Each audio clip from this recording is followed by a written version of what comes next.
Today, I'd like to talk about the poison of ignorance and the grace of foolishness.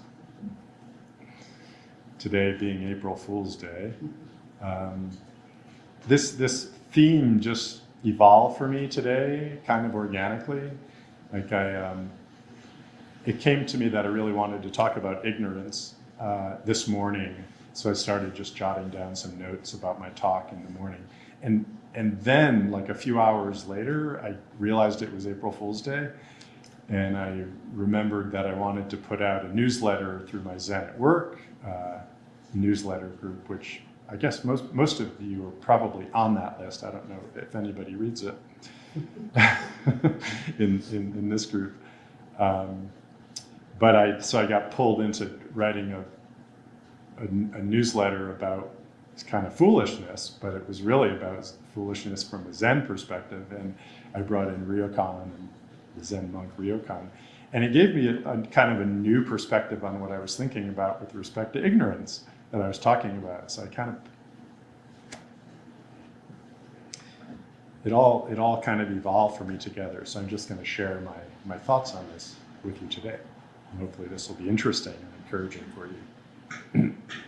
So ignorance, we know as one of the three poisons, right? And the three poisons are the three manifestations of attachment that the Buddha talks about as the source of all of our suffering, right? It's the second noble truth is that attachment is the cause of suffering.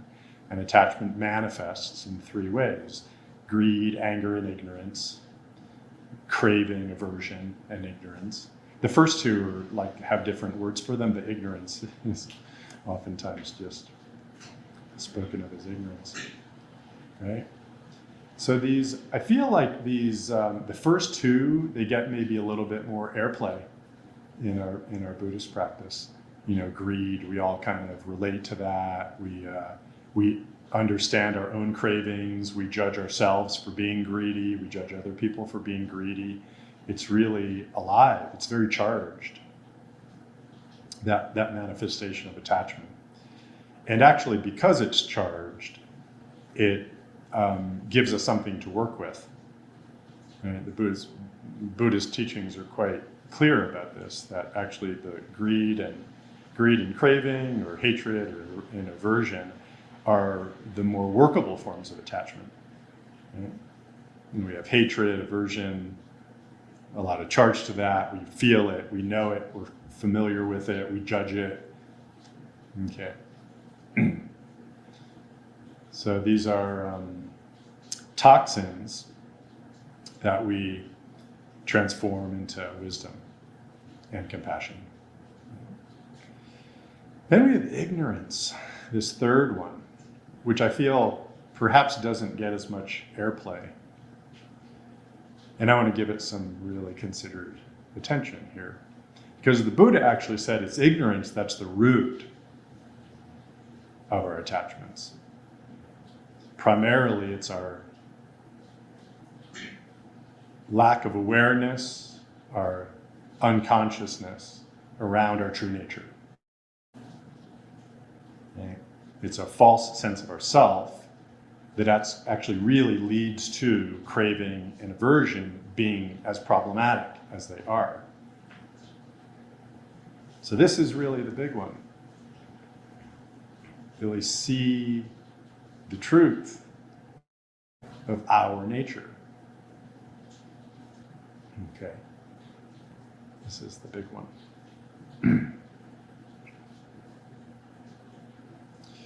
Because ignorance causes suffering, and it also very much impedes our agency in our life. I want to connect this, explicitly to the theme that I've been talking about for the last few months, which is our agency. And these poisons certainly create a lot of suffering, but they also disempower us. It's one of the ways they cause suffering, is they disempower us.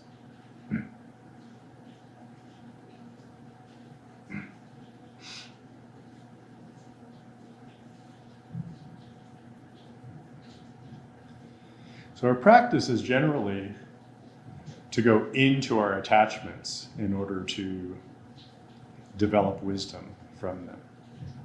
Okay? So we go into our craving, we go into our aversion. Right? We say we bear witness to them, but we don't push them away.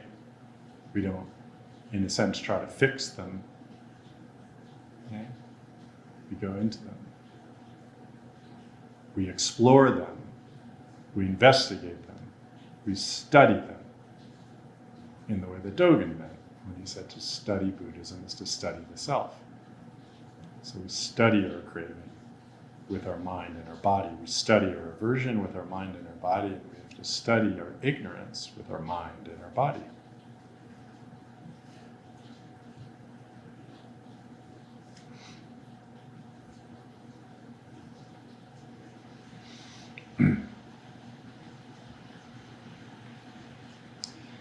This ignorance,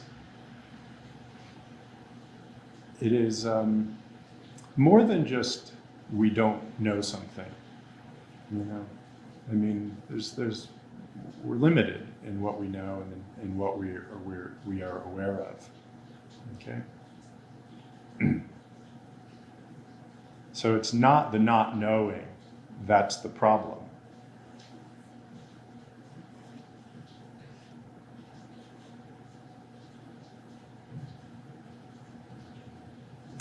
It's what we do on the inside around our not knowing and around our knowing.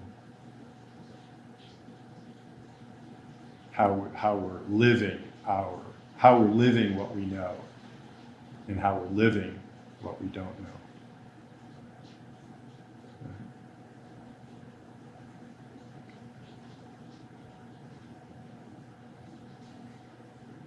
We tend to have a relationship with. It's the relationship we have with what we know and what we don't know. One of the ways this relationship oftentimes evolves is as denial. I like this, you know, when we look at this word ignorance, it's like there's something potentially quite active in our ignoring. We choose to ignore, we choose to look away. It might not be a conscious choice, but you know what I mean. There's a move about turning away from. There's a movement to not attend to not pay attention to. I could be sitting in front of you and you could be talking to me and my mind can be elsewhere. I mean, I'm actually ignoring what you're saying if I'm not fully present with you. So there's something that we do that we turn away. Denial brings that up a few notches.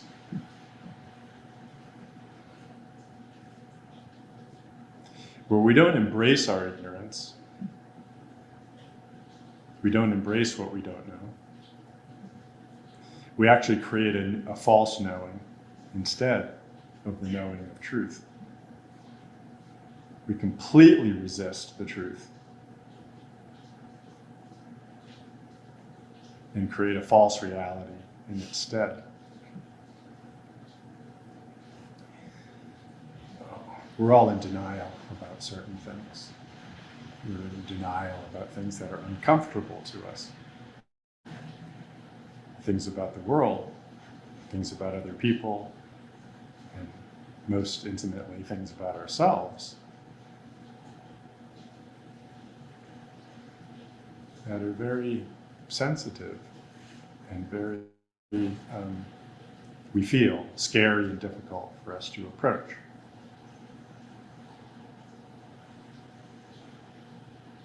We may have a belief that we're not good enough, that we're not worthy of love.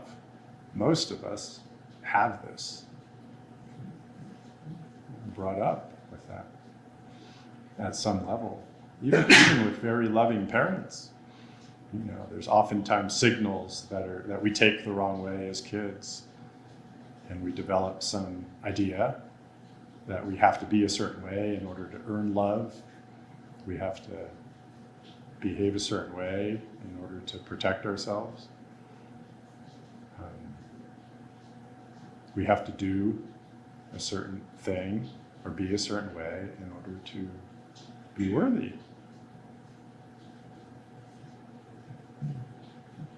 I had a really strong belief, went back to my childhood, 7 years old, that I wasn't special and that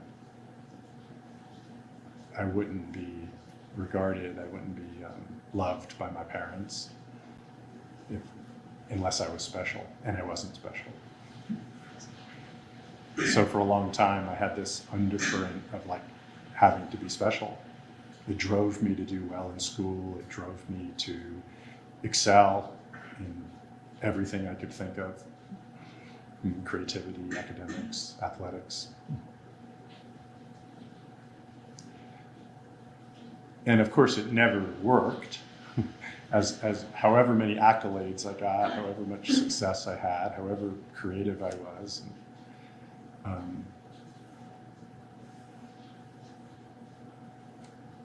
it never actually gave me a sense of self-worth, because that's not where, it was a false idea, right? It doesn't work that way.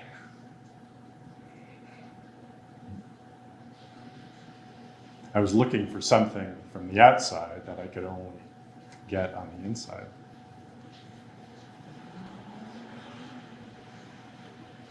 So there's that false belief, that gets baked in to our understanding. And in a way, this is kind of a form of denial. We're denying, we're turning away from our true nature. And you're not choosing to do it. It's just something that our selfing process does.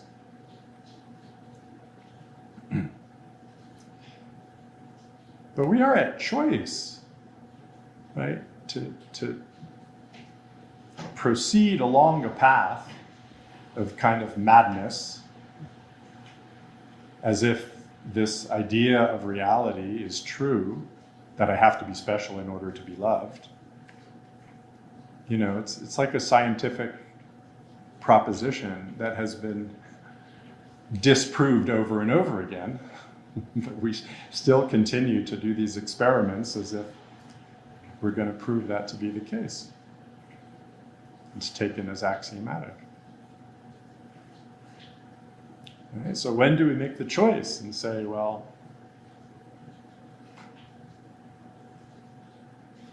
what's really the truth of myself? What is the truth? Fantasy is another form of denial. And we're constantly living, I don't want to generalize, maybe you're not, but oftentimes we can be living in this hope that we won't have to face the difficult things. We're not connected to our own mortality. We're not going to get ill. I'm not going to have to file my taxes. I'm not going to have that tough conversation with my partner. That's going to work itself out. It's all going to work out. That's a fantasy. That's a hope. Hopium. That's the hopium. Yeah. I remember Shishin Roshi speaking on several occasions about you really have to lose your hope to really go deep with this practice. This isn't the aspiration to become really manifest your Buddha nature. This is the hope that the world is going to conform to your dreams. The hope that you're not going to have to face your tough stuff. You have to abandon that hope. I think it's in Dante, right? Abandon all hope, you enter here to go into your dark stuff, into the inferno. And we do have to go into our own infernos. That fantasy, that's just going to keep us away from reality. I've always felt, I shouldn't say always, but after a certain amount of practice, I really came to feel that I preferred an unpleasant reality to an unpleasant reality to a pleasant fantasy. It really would. The falseness, the superficiality of what I knew to be a shallow kind of pleasantness, no longer satisfying to me. I'd rather be in pain. I'd rather be in conflict. I'd rather be in a tough place. In the truth of that, knowing it was true, it was authentic, it was real, and into some kind of narcotized, anesthetized dream world that I knew wasn't true. Yeah.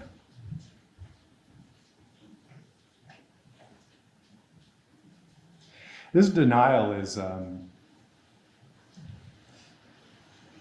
it's kind of a false knowing, I think, the way I think about it.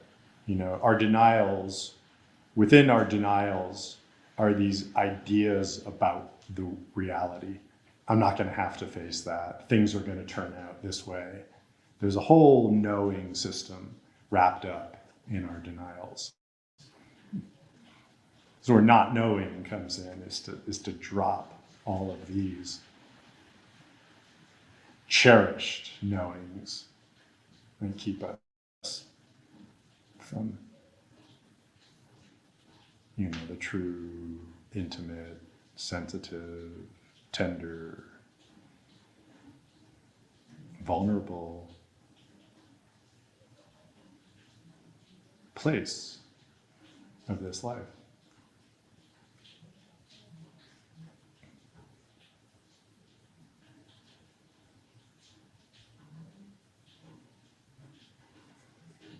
So to counteract ignorance, we have to choose to live in what is instead of what if. Choose to live in what is. Including our confusion. Including our, I don't know.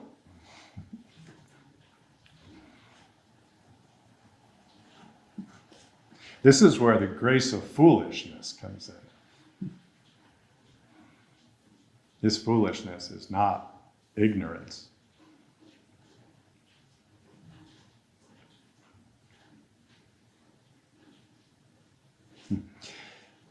In my newsletter, I put this poem from Ryokan, the monk Ryokan, who's well-known Japanese monk who was eccentric. He was a hermit, which is not common for Zen monks. Zen monks typically were, very much part of sanghas. But Ryokan resisted joining a formal sangha, and he was a hermit. But he didn't completely isolate himself. He actually was a big part of the community near where his hermitage was. He'd come down, I think, every day, perhaps. And he was known to play with the kids. He was also known to go to festivals, and he had to dress himself up as a woman, apparently, to go to the festivals, because the monks weren't supposed to go to the festivals. And he'd also, on occasion, get, just sloppy drunk. go back to his hut and do calligraphy and write poetry. Do you do that? No comment. No comment. Okay. So you'll take the fifth on that one. Yeah. So one of Ryokan's poems. So Ryokan, he called himself a fool. He called himself a fool. And he had a poem about this thing called a daruma, which is this sort of one of those bubbly punching bags that sort of bounce back up. Did people have those as kids, or maybe even now? They probably. So I used to have one. It was Bozo the Clown. Did anybody know Bozo the Clown? Okay, all right. People in my generation, the younger folks are like, what the? Yeah, Bozo the Clown. Yeah, so, one of those plastic bubbly things like this, and it's got a weighted bottom, so you hit it and it bounces back up. That's what the Daruma is, and he's got a poem about it. He's like celebrating the Daruma, just being tossed around or laughed at, not being bothered by this at all. In my opinion, if my life were like yours, Daruma, then I would be able to live without any cares.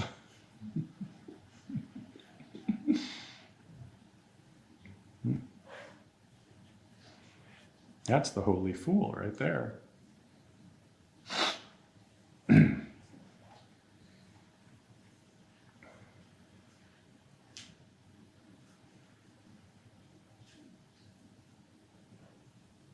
And to be open and willing to encounter, embrace,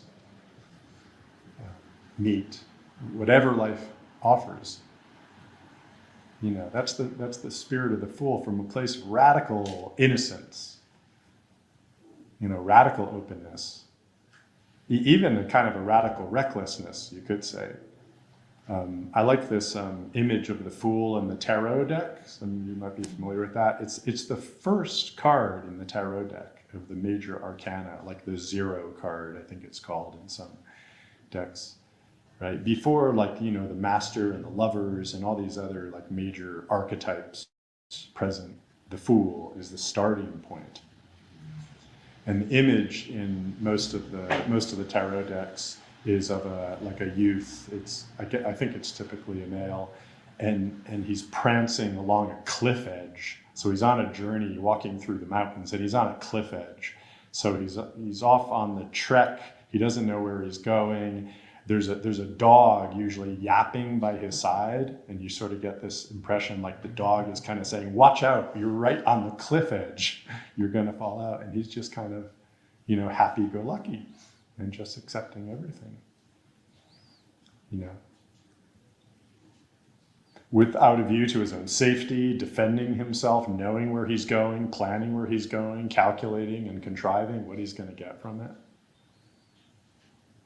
That radical 0 point of our life.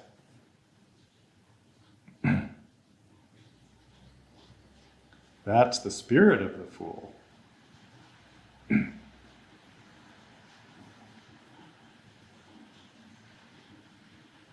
It really includes everything, including wisdom and ignorance itself.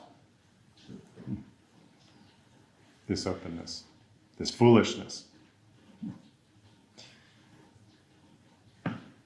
Ryokan has another poem. This one's a little longer. If there is beauty, there must be ugliness. If there is right, there must be wrong. Wisdom and ignorance are complementary. And illusion and enlightenment cannot be separated. This is an old truth. Don't think it was discovered recently. I want this, I want that, is nothing but foolishness. I'll tell you a secret. All things are impermanent.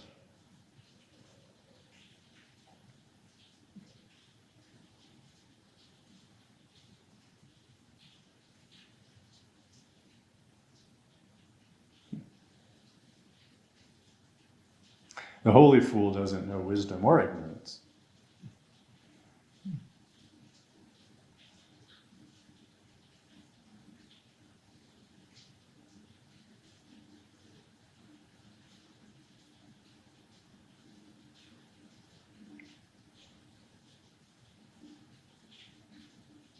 Just accepts what comes.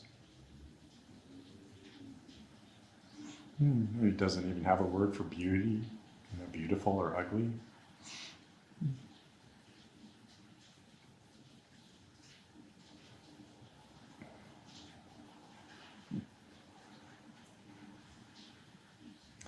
Master Joshu said, I do not dwell in clarity.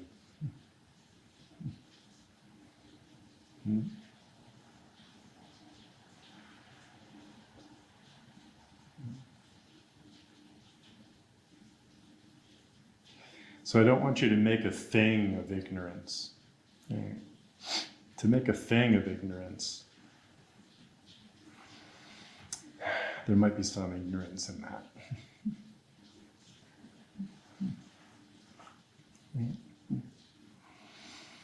What's wise, what's not wise.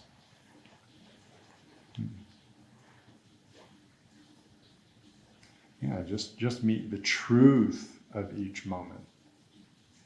The truth of yourself. Just see this.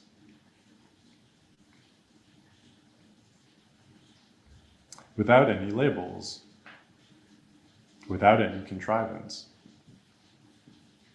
Can you do this?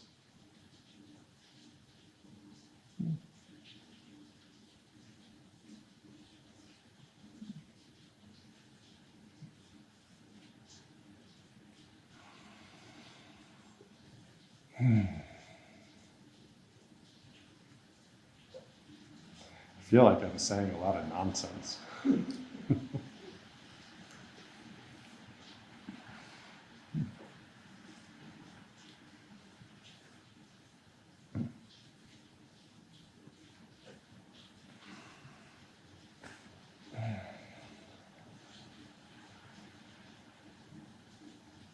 This is an interesting life we have, isn't it?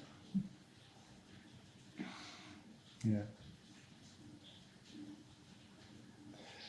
I don't want you to take my words to mean that the world is any way in particular.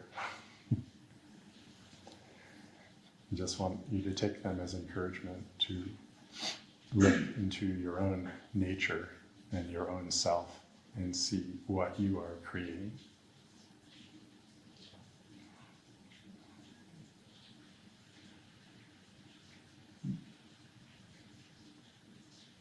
Yeah. Thank you for your time.